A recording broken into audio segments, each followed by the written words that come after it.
Hello everyone, welcome to my YouTube channel GK trick with Kavita. तो दोस्तों, आज के इस वीडियो में हम डिस्कस करेंगे जीके जीएस के 40 क्वेश्चन और ये क्वेश्चन रिलेटेड होंगे आरआरबी एनटीपीसी से। और ये शिफ्ट है 17/1/2021। तो जो अभी हाल ही में पेपर हुए हैं एनटीपीसी के, उनके क्वेश्चन पेपर को हम डिस्कस करेंगे। तो अगर आपको मेरा ये वीडियो अच्छा लगे तो प्लीज लाइक और शेयर जरूर कीजिएगा, और ऐसे ही अगर आपको वीडियो चाहिए तो आप मेरे चैनल को सब्सक्राइब जरूर कीजिएगा। तो चलिए स्टार्ट करते हैं। तो यहां से आप देख लीजिए, शिफ्ट यहां पर लिखी हुई है 17/1/2021 की शिफ्ट है, और समय यहां पर दिया है 3 से 4:30 का। तो ये देख लीजिए आप, रेलवे रिक्रूटमेंट बोर्ड एनटीपीसी। तो चलिए स्टार्ट करते हैं। तुम्हारा पहला क्वेश्चन है, भारतीय संविधान की किस अनुच्छेद के तहत सार्वजनिक नियोजन के मामलों में अवसरों की समानता की गारंटी प्रदान की गई है? तो किस अनुच्छेद के अंतर्गत आता है यह अवसरों की समानता? ऑप्शन है अनुच्छेद 15, अनुच्छेद 17, अनुच्छेद 16, अनुच्छेद 18। तो अवसरों की समानता है अनुच्छेद 16 में। ऑप्शन नंबर सी हमारा करेक्ट आंसर हो जाएगा। नेक्स्ट क्वेश्चन पे चलते हैं। तुम्हारा अगला क्वेश्चन है, कैश मेमोरी कहां स्थित होती है? तो कहां पर स्थित होती है कैश मेमोरी? ऑप्शन है मॉनिटर, सीपीयू, रैम या फिर सीयू। तो कैश मेमोरी स्थित होती है सीपीयू में। Option number B. तुम्हारा अगला क्वेश्चन है, जनवरी 2019 तक की जानकारी के आधार पर नवीनतम लॉयड रिपोर्ट के अनुसार निम्न में से कौन सा पोर्ट विश्व के शीर्ष 30 कंटेनर पोर्ट्स में शामिल है? तो कौन सा देश शामिल है विश्व के शीर्ष 30 कंटेनर पोर्ट्स में? ऑप्शन है Jawaharlal Nehru port, Mormugao port, Haldia port, Kandla port. तो इसका ऑप्शन होगा Jawaharlal Nehru port. Option number A. Next तुम्हारा अगला क्वेश्चन है, इनसेट 1B को कब प्रेक्षित किया गया था? तो कब प्रेक्षित किया गया था इनसेट 1B को? ऑप्शन है 1989, 1990, 1983 या फिर 1987। तो इनसेट 1B को प्रेक्षित किया गया था 1983 में। ऑप्शन नंबर सी हमारा करेक्ट आंसर हो जाएगा। नेक्स्ट क्वेश्चन है, डैश में डार्क बाउंड्री वाले सेल को एक्टिव सेल कहा जाता है? तो किसमें कहा जाता है डार्क बाउंड्री वाले सेल को एक्टिव सेल?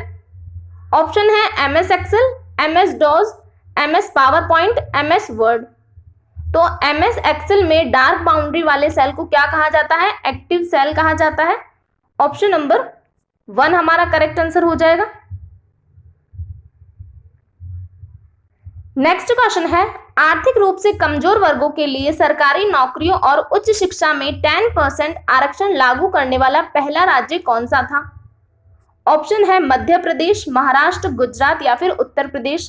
तो आर्थिक रूप से कमजोर वर्गों के लिए सरकारी नौकरी और उच्च शिक्षा में 10% आरक्षण लागू करने वाला पहला राज्य था गुजरात।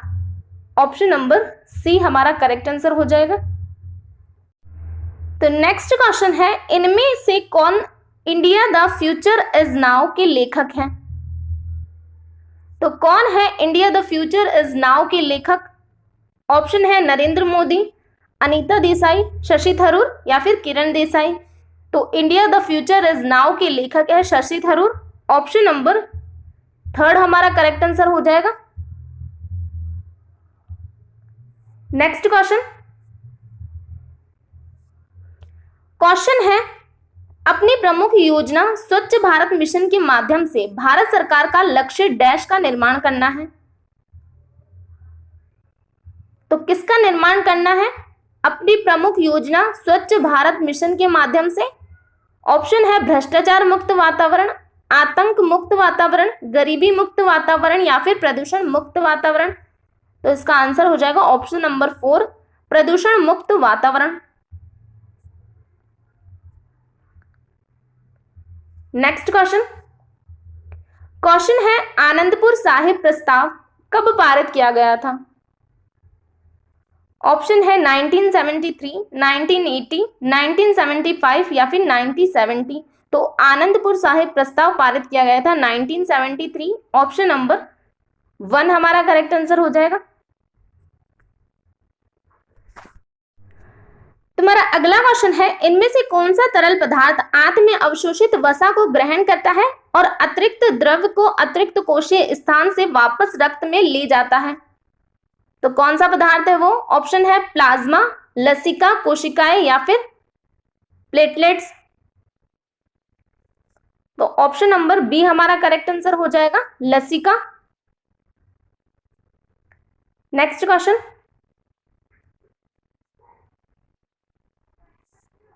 क्वेश्चन है बाबर ने इब्राहिम लोदी को कब हराया था? तो कब हराया था बाबर ने इब्राहिम लोदी को? 1739 में, 1761 में, 1628 में या फिर 1526 में?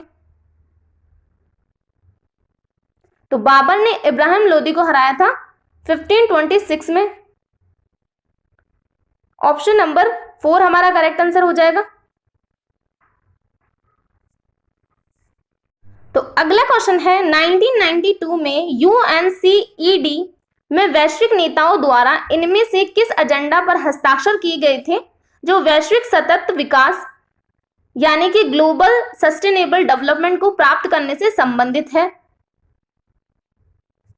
एजेंडा 23, एजेंडा 27, एजेंडा 32 या फिर एजेंडा 21? तो क्या होगा इसका आंसर? इसका आंसर होगा option number 4, agenda 21। Next question, तो क्वेश्चन है कृषि एवं सहकारिता विभाग भारत यानी department of agriculture and corporation of India के अनुसार विश्व स्तर पर दालों के उत्पादन में भारत का लगभग कितना योगदान है? तो कितना योगदान है भारत का? ऑप्शन है 11.2%, 32.5%, 25% या फिर 21%। तो विश्व स्तर पर दालों के उत्पादन में भारत का लगभग है 25%। ऑप्शन नंबर 3 हमारा करेक्ट आंसर हो जाएगा। तो अगला क्वेश्चन है, रूसी मिसाइल S-400 के विकल्प के रूप में यूएस द्वारा भारत को इनमें से किस मिसाइल प्रणाली की पेशकश की गई है? तो किस मिसाइल प्रणाली की पेशकश की गई है? ऑप्शन है M11, एरो 2, थार्ड और PAC-3 या फिर S-300। तो इसका आंसर होगा ऑप्शन नंबर 3, थार्ड और PAC-3। नेक्स्ट क्वेश्चन, तो क्वेश्चन है निम्नलिखित में से कौन सी उपग्रह सुविधा अत्याधुनिक डेटा अधिग्रहण प्रणालियों से सुसज्जित है जो विभिन्न उपग्रह से डेटा प्राप्त करती है? तो कौन सी उपग्रह प्रणाली सुसज्जित है जो कि विभिन्न उपग्रह से डेटा प्राप्त करती है? तो ये करती है IMGEOS। तो IMGEOS का फुल फॉर्म हम जान लेते हैं। तो इसका फुल फॉर्म है integrated multi mission ground segment for earth observation satellite. Next question, question है अक्टूबर 2020 तक प्राप्त जानकारी के अनुसार भारत के खेल मंत्री कौन है?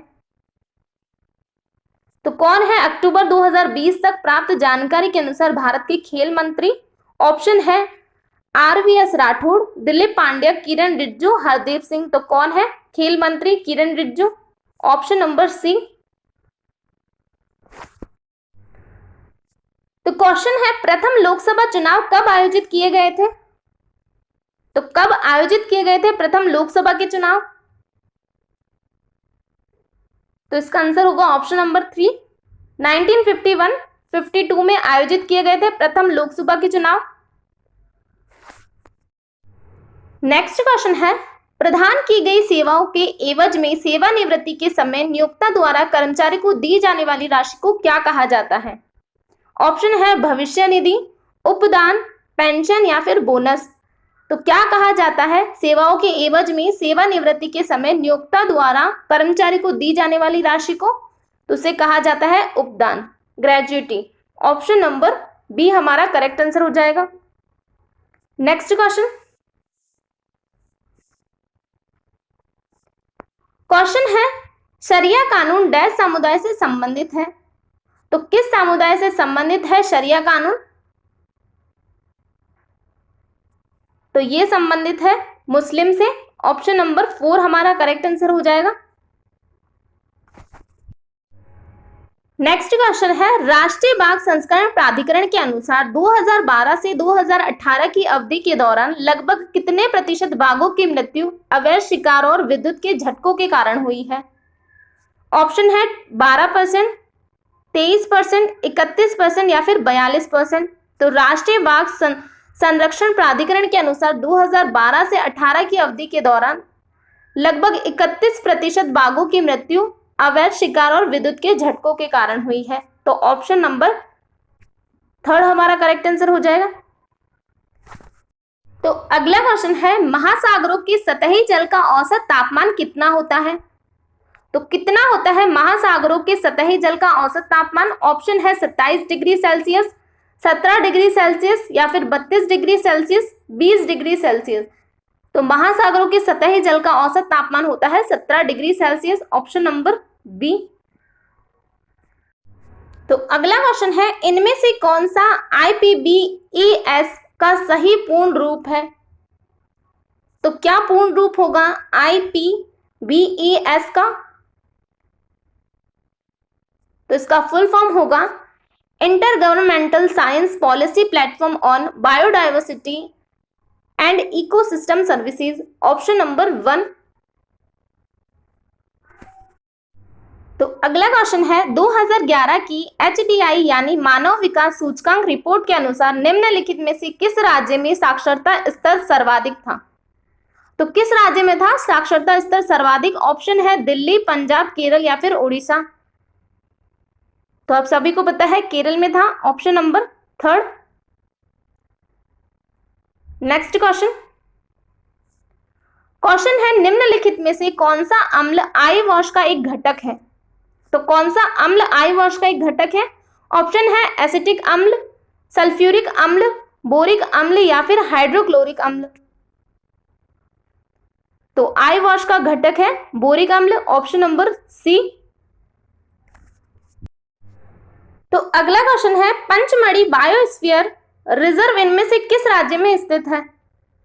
तो किस राज्य में स्थित है पंचमढ़ी बायोस्फीयर रिजर्व? ऑप्शन है केरल, पंजाब, उत्तर प्रदेश या फिर मध्य प्रदेश। तो मध्य प्रदेश में स्थित है पंचमढ़ी बायोस्फीयर रिजर्व। तो अगला क्वेश्चन है, इनमें से कौन गूगल के संस्थापकों में से एक है? तो कौन है गूगल के संस्थापकों में से एक? ऑप्शन है Mark Zuckerberg, Larry Page, Jerry Yang या फिर जॉन कॉम। तो गूगल के संस्थापकों में से एक है Larry Page. Option number B हमारा करेक्ट आंसर हो जाएगा। तो अगला क्वेश्चन है, हल्की और अज्वलनशील होने के कारण डैश गैस का उपयोग गुब्बारों को उड़ाने के लिए किया जाता है। तो कौन सी गैस होती है हल्की और अज्वलनशील? ऑप्शन है क्लोरीन, हीलियम, नियोन या फिर ऑक्सीजन। तो इसका आंसर होगा option number B, helium. Next question है, 2018-19 के मानसून पश्चात अनुमानों के आधार पर भारत के कॉफी बोर्ड के अनुसार भारत का सबसे बड़ा कॉफी उत्पादक राज्य कौन सा है? तो कौन सा है भारत का सबसे बड़ा कॉफी उत्पादक राज्य? ऑप्शन है आंध्र प्रदेश, पंजाब, बिहार या फिर कर्नाटक। तो कॉफी उत्पादक राज्य है कर्नाटक सबसे बड़ा। तो अगला क्वेश्चन है, FAO एक विशेष एजेंसी है जो UN की ओर से कार्य करती है, इसका पूर्ण रूप क्या है? तो FAO का पूर्ण रूप क्या है? ऑप्शन है food and agriculture organization, foreign agriculture organization, fund for agriculture organization या फिर फॉरेन एविएशन ऑर्गेनाइजेशन। तो FAO का फुल फॉर्म है food and agriculture organization. Option number A. Next question है, किस कंपनी ने ब्रिटिश खिलौना निर्माता कंपनी हेमलीज का अधिग्रहण किया है? तो किस कंपनी ने ब्रिटिश खिलौना निर्माता कंपनी हेमलीज का अधिग्रहण किया है? ऑप्शन है रिलायंस ब्रांड, के रहेजा कॉर्प ग्रुप, टाटा या फिर फ्यूचर ग्रुप। तो ये अधिग्रहण किया है रिलायंस ब्रांड ने, ऑप्शन नंबर 1। नेक्स्ट क्वेश्चन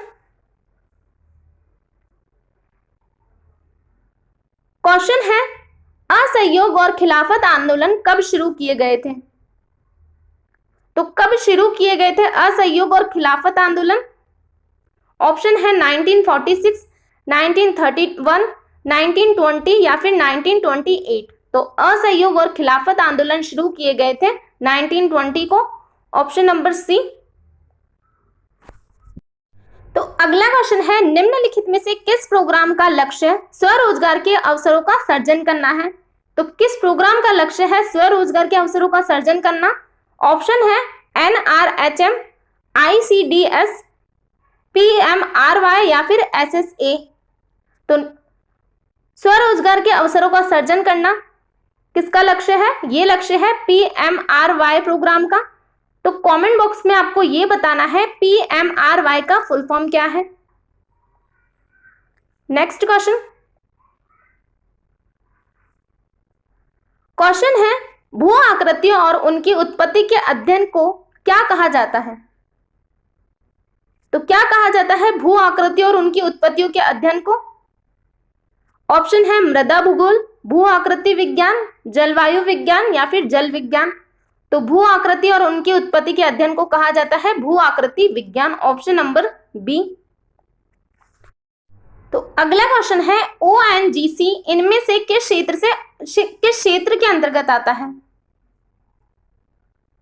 तो किस क्षेत्र के अंतर्गत आता है ONGC? ऑप्शन है कृषि, शिक्षा, ऊर्जा या फिर स्वास्थ्य। तो ONGC आता है ऊर्जा क्षेत्र के अंतर्गत। तो ONGC का फुल फॉर्म हम जान लेते हैं। इसका फुल फॉर्म होता है oil and natural gas corporation limited. तो अगला क्वेश्चन है मानव के आमाशय में कौन सा अम्ल उत्पन्न होता है? कौन सा अम्ल उत्पन्न होता है मानव के आमाशय में? ऑप्शन है लैक्टिक अम्ल, सल्फ्यूरिक अम्ल, हाइड्रोक्लोरिक अम्ल या फिर साइट्रिक अम्ल। तो मानव के आमाशय में उत्पन्न होने वाला अम्ल का नाम है हाइड्रोक्लोरिक अम्ल, ऑप्शन नंबर सी। तो अगला क्वेश्चन है प्रसिद्ध वाघा बॉर्डर कहाँ स्थित है? तो कहां पर स्थित है प्रसिद्ध वाघा बॉर्डर? ऑप्शन है अमृतसर, कश्मीर, जयपुर या फिर अहमदाबाद।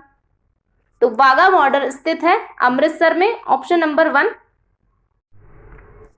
तो अगला क्वेश्चन है निम्नलिखित में से कौन सा भारत के द्वितीय प्रधानमंत्री लाल बहादुर शास्त्री का स्मारक है? ऑप्शन है शांतिवन, राजघाट, विजय घाट या फिर किसान घाट।